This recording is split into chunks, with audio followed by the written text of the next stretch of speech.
Hello, everyone. I'm still trying to find the right song for us today. Get the mood up. We got to get the mood up. I feel like it's always going to be Ariana Grande for me.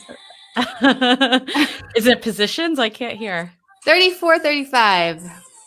I don't know what it means though, but apparently she wrote it for her fiance. I don't know. Thank You Next is still my favorite, hands down. Thank You Next. Yeah. Yeah. That's a good one. That's the right anthem for online dating for sure. Yeah. Dating apps, you're just like, thank you next. Thank you next. Thank you next. Exactly. There should definitely be a skit with that. Hello, everyone. Welcome to our monthly Facebook Live. And this is our monthly live that we do for the community. It's for all of you. And this is the time to update on what's happening with us and the podcast and the community. And we have a theme to discuss for this one in particular, which is what you all voted for, core values. How to identify your core values, not just in a relationship, but in life. What does that even mean? People say you need values, but what does that even mean? And we have Louise behind the scenes. So a big round of applause to Louise. Yay! But you all know the drill. So if you want to get your comments, you can type in the chat. We've heard that this is like the Facebook group on steroids. So everyone can just chat away. It will be like putting up the best comments so everyone can see them. Hello, Julie. Hello, Jason. Remember, if you want us to see your names, because we're doing this through StreamYard, click the link at the top so you give permission for us to see your name. Otherwise, it just comes through as Facebook user, which makes you really mysterious and sexy. So if you want to be mysterious and sexy, we can keep it that way. To each their own, right? Okay, we only have 30 minutes, so we might as well just get right into it. First up, we just want to do some community announcements and updates. Again, this is the community group. Obviously, everything we do in this group is free. And then we have this premium group called the Sounding Board, where we take it to the next level. And there are 3 different tiers of how you want to structure the Sounding Board with us. They start at $8 a month, all the way up to $68 a month, $68 a month. So it's for $8, you get this exclusive audio series, not sponsored by Audible. And then if you go to the 3rd tier, you get a one-on-one coffee chat with Julie and I. So yeah, so much fun. But the last couple of months, we've been now running the Sounding Board since October. That's when we first started. So we've had a slew of great Dateable after show events. And we were talking about this.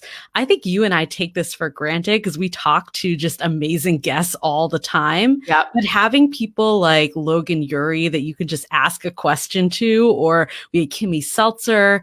And then we also have an upcoming one this month, next week, with Dr. Abigail Lev, one of the crowd favorites from our top episode of season 11, not in season 12 yet, season 11, all about schemas. So it's going to be an incredible workshop. So that's been incredible. But then also just, everyone's bonding through the happy hours. I'm going to call out Jason because I see Jason here. But Jason said something to me that warmed my heart, that he said that, at the beginning, he was like, oh, am I going to lose perspectives because it's a smaller group?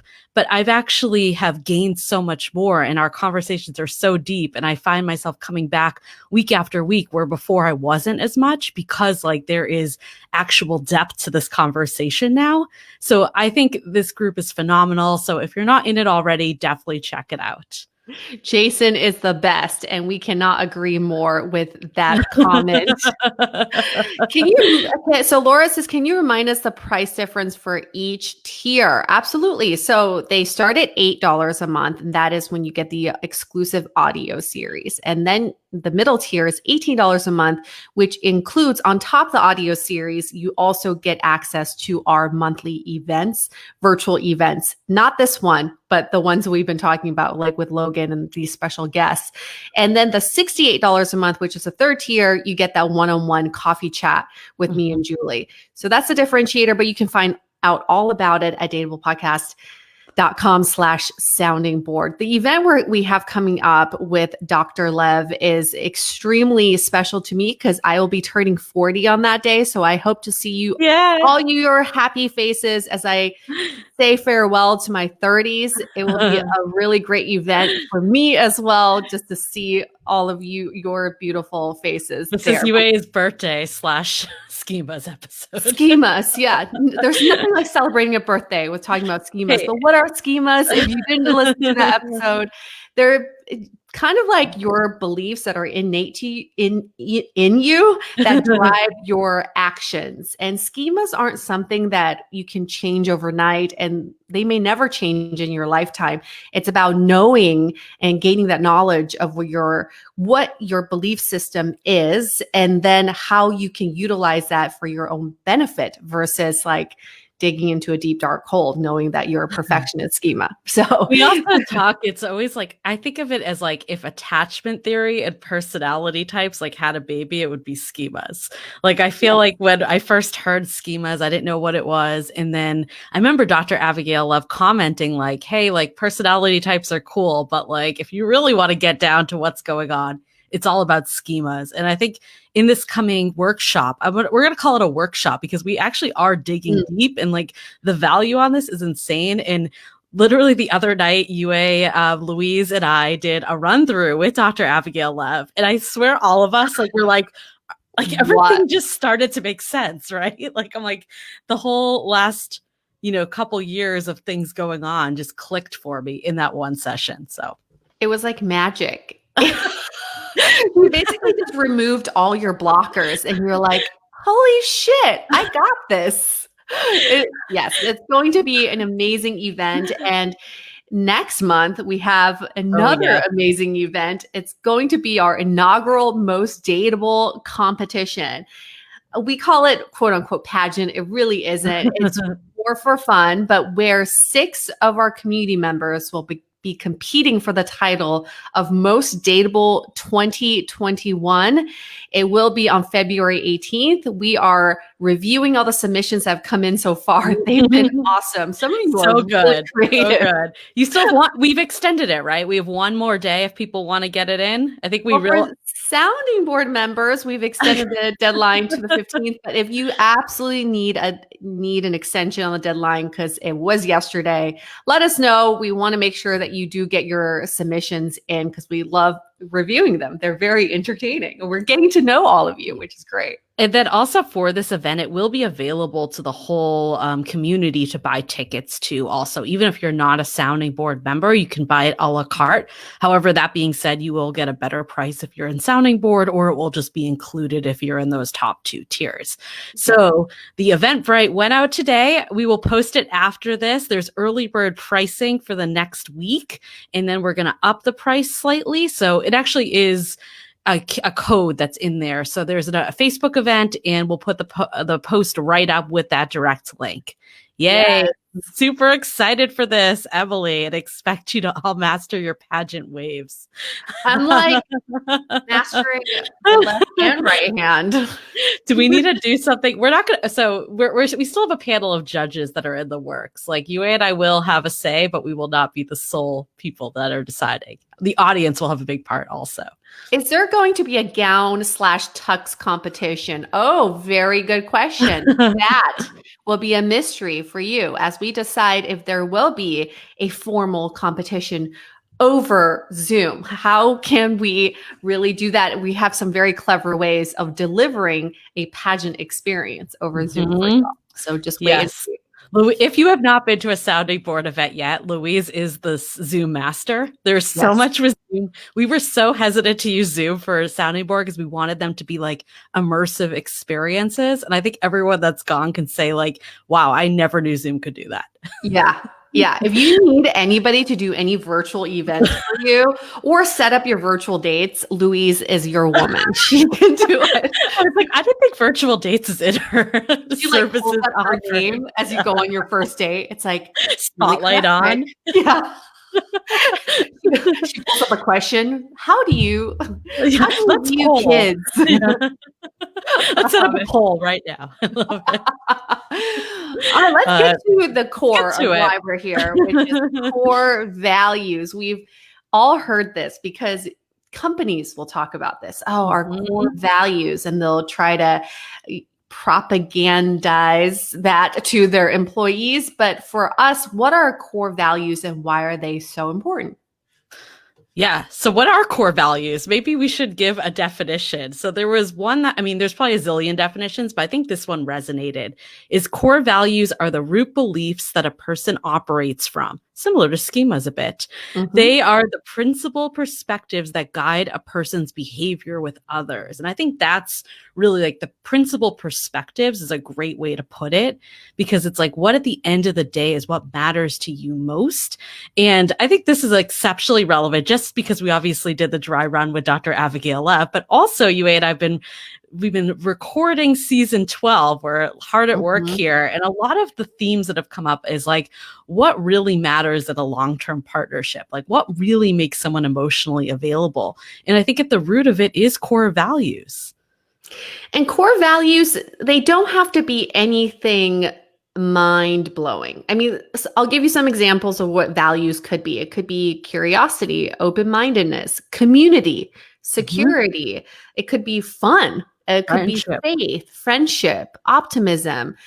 They don't have to be these groundbreaking words that you're like, my core value is, whatever, ridding the world of hunger.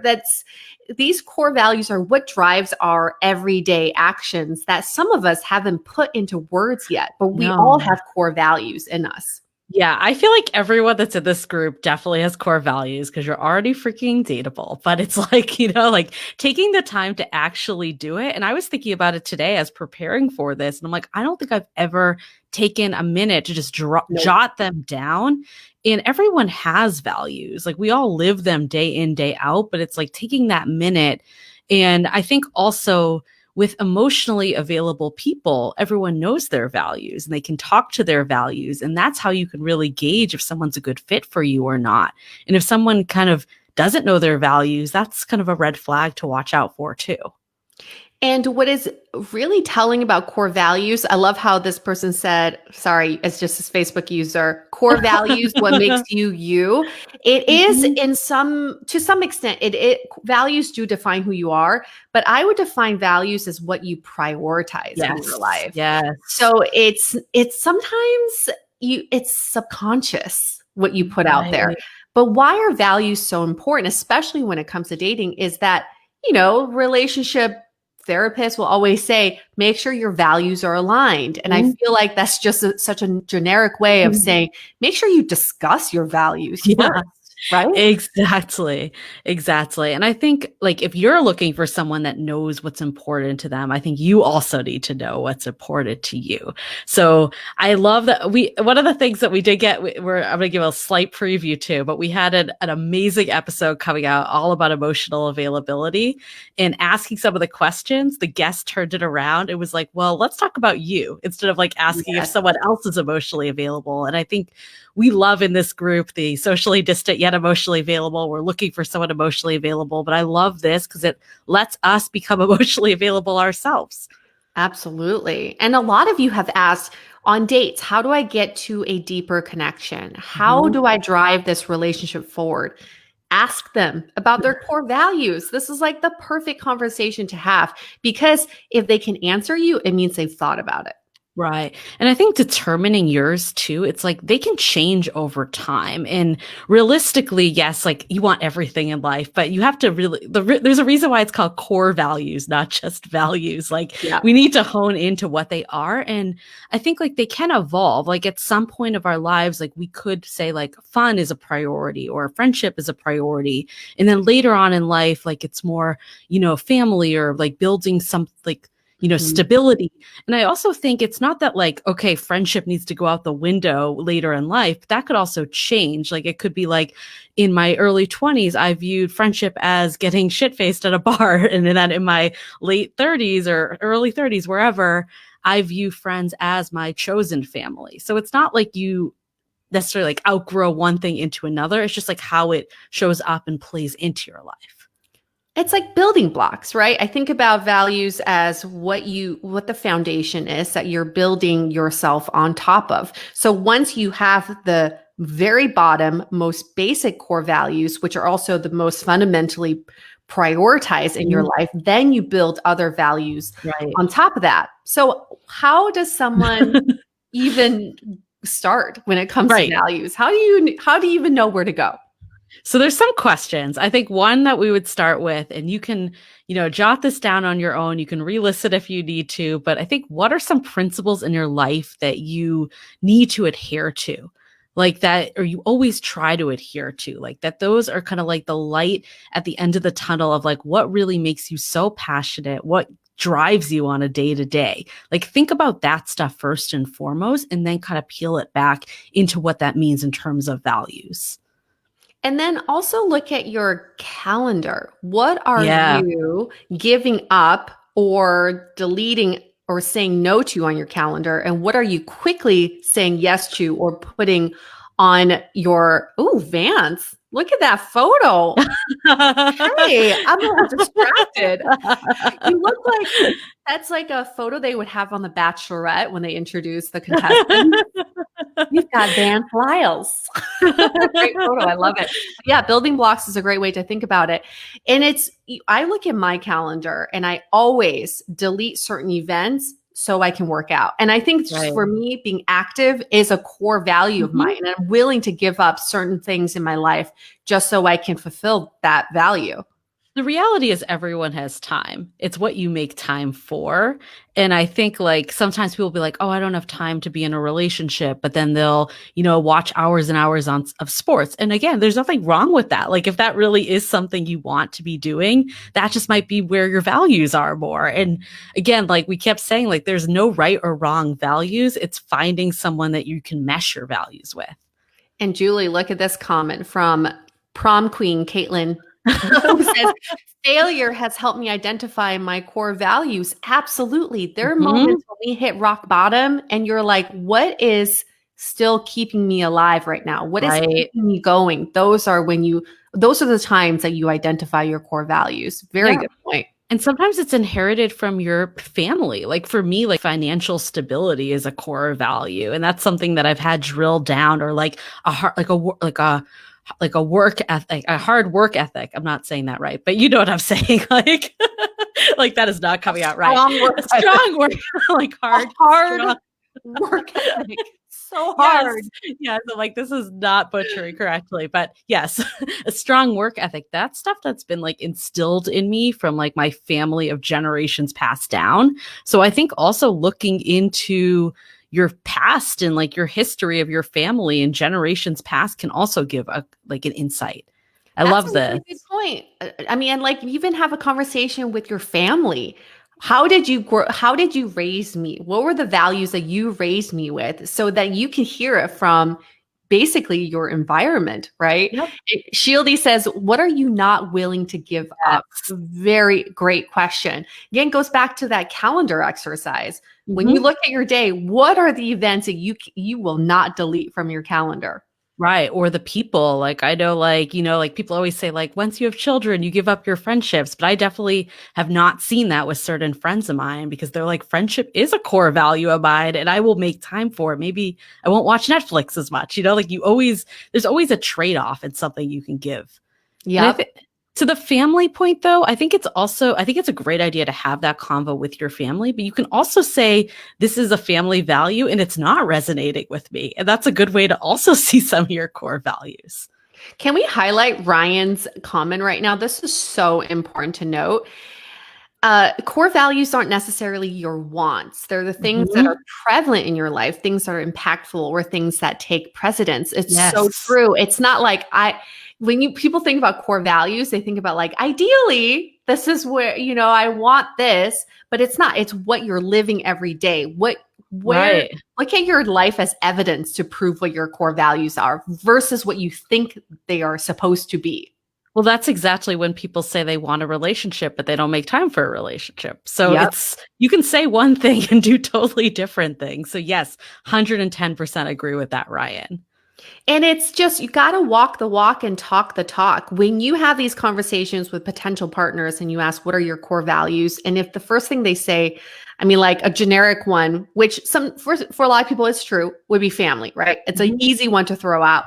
But then you start asking them, like, how do you prioritize your family? Right, And why is right. that part of your core values? How much time are you spending with them? Then you really understand if they are showing evidence supporting their core values. Or what does family mean to them? Like, is it starting a new family with a partner? Is it their chosen family with friends? Is it their like born into family? There's a lot of layers that you can unpack with something that's high level. Yep.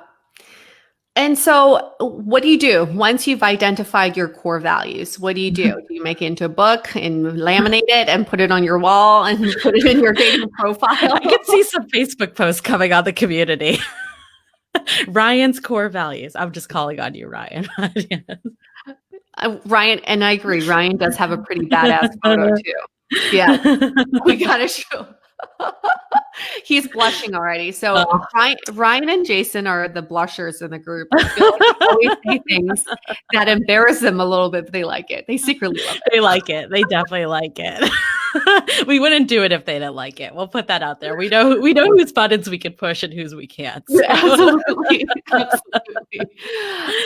But so once you do have your values, what do? It doesn't mean that when you first start dating someone that your values have to be completely aligned. I think on one hand, they could be complementary. So maybe they're not exactly the same. Other ways of thinking about core values is what's up for discussion. Maybe there's some values that aren't totally the same, but can you say to your potential partner, are you open to considering this as a core value down the line? Because it's very important to me. So it's only incompatible when people have competing values. And the competing values are what create that friction in a relationship that's hard to overcome because it's so innate in you. Right. Or having the conversation of like which of these core values are non-negotiables versus which ones aren't. Because yeah, like in theory, I'd love to have like a zillion core values, but like we're talking about that it comes down to your time and what you spend your time doing. And we do have we don't have infinite time. So I think it's narrowing it down to a couple things that you're like, this is essential to me. And everything else I'm willing to kind of like, see how it flows with someone, but not straying from the real non-negotiables.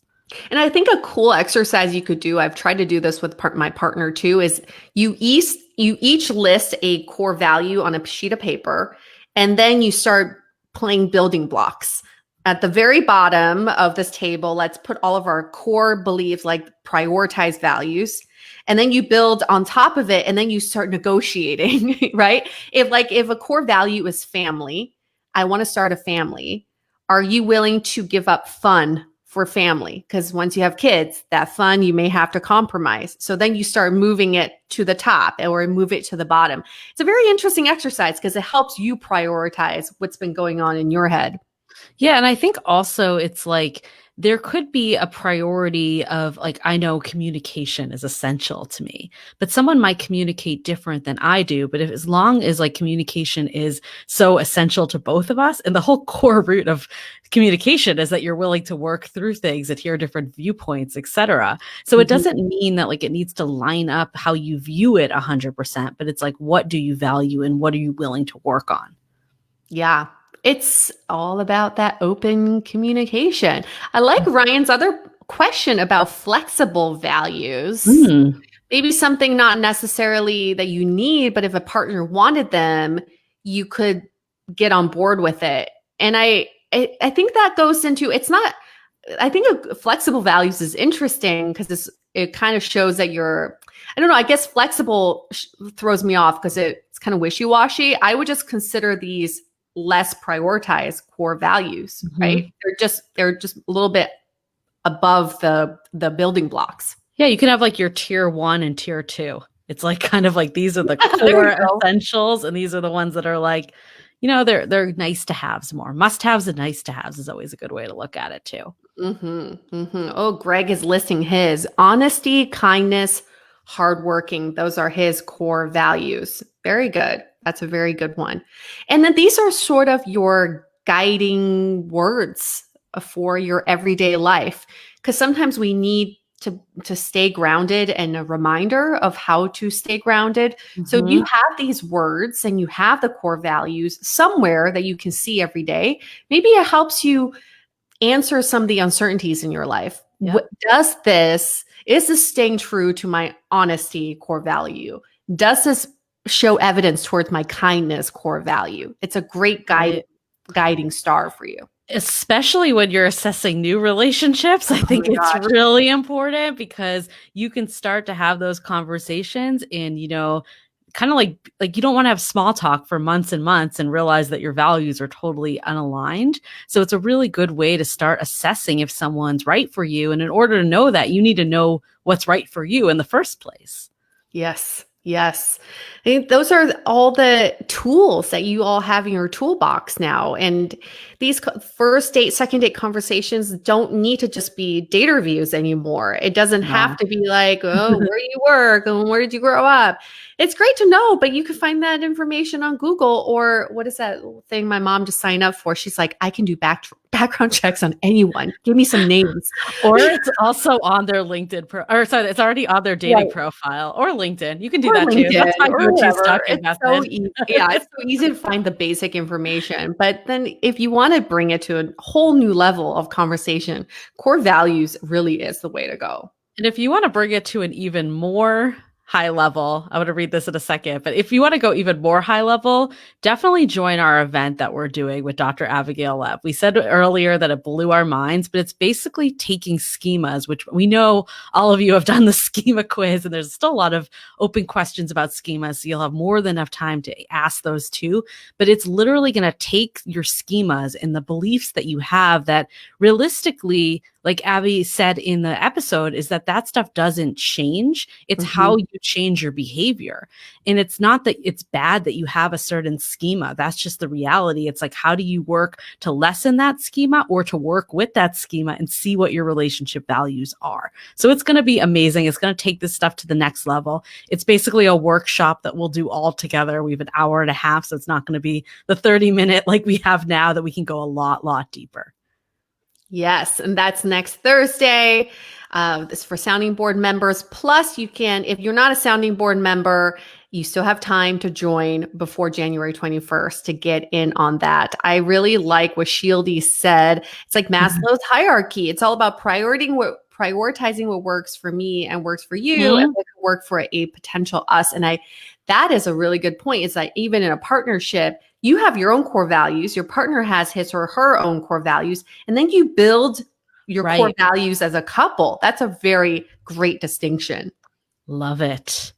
Love it. Well, this has been phenomenal. We love doing these with everyone. And if you want to continue the fun, we are going to be having our happy hours over in the sounding board group. So that will be for sounding board members, but we have Shieldy, who's, already shedding her words of wisdom right here, but she will be one of the hosts tonight. And then we also have Gisela, who will be leading the book club. So if you're new to the sounding board, you might not have read the book, but you can definitely join in Shieldy's room, which is just going to be, fun and discussion and good times. Before we wrap this up, I want to answer or address Laura's question. When do you start talking to a partner about core values? It's a very good question. I think I personally, this is all personal opinion, but I would start as early as the first date because I hate date review talks. Yeah. Like I'd rather have that first date be really meaningful. And I also don't think it needs to be like an interview. Like you can just kind of let it seep in a little and like ask them how they spend their time. Maybe that's a good first one. So it doesn't feel like it's like grilling someone for the right answer, but just starting to like unpeel the layers a bit more so you can start to see if you're compatible or not. Yep. Ryan says first date as well. Yeah. And if you want to go a little bit earlier, you can start while you're texting. There's nothing wrong with being like, hey, tell me about your values. I'll tell you mine, or I'll, start with your own or whatever. I think it's never too early to talk about this stuff. Or what you are. What's important to you in life? Like that's not even like a psychological type of hokey words. It's just a common phrase that you can throw out there. Yeah. Yeah. Any other questions out there in Facebook land of what our core values. We've been trying to navigate these ourselves. We're not experts on these by any means, but we find them extremely important for your everyday life, not just in relationships and love, but just finding a way to not get too lost in all the craziness in the world and staying true to yourself. Yes, values are more than ever important in today's world. What does daterview mean again? It's like a date, but that feels like a job interview. It's like, what do you do? Where do you live? What's your best friend's name? Like just random questions, just, spitting out. Yeah. Not a conversation, basically, or surface level types of basic stuff. Right. Pretty much stuff you can get on someone's profile, or you could have those types of questions when you're first interacting. So when you actually do go on the date, it can be a bit deeper. Yep. Thomas says, or you can even list your core values in a dating app profile. You've really formulated them for that. Yeah. I don't think there's anything wrong with that either. You're putting yourself out there and it shows who you are. I think that's fantastic. I think a lot of people do that. They'll say like, family is most important to me, or, having like a meaningful career, whatever it is, your value. I think that's very prominent in dating apps. That it's not listed as like my core values are X, but it's just putting it out there. It doesn't have to be so formulaic either. Exactly. Sweet. 6:01. We're going to wrap this up. Should we do Stay Dateable all together for everyone in their home? Let's do it. You're all going to sing at the top of your lungs. Let your neighbors hear you. Let your neighbors hear you loud and clear. Your roommates, everyone. Your significant other, everyone. We'll see you all soon. We'll wrap this up and we'll see you all here because you're going to hear us for our latest episodes of Dateable. Here we go. 1, 2, 3. Stay Dateable. Wow, our heart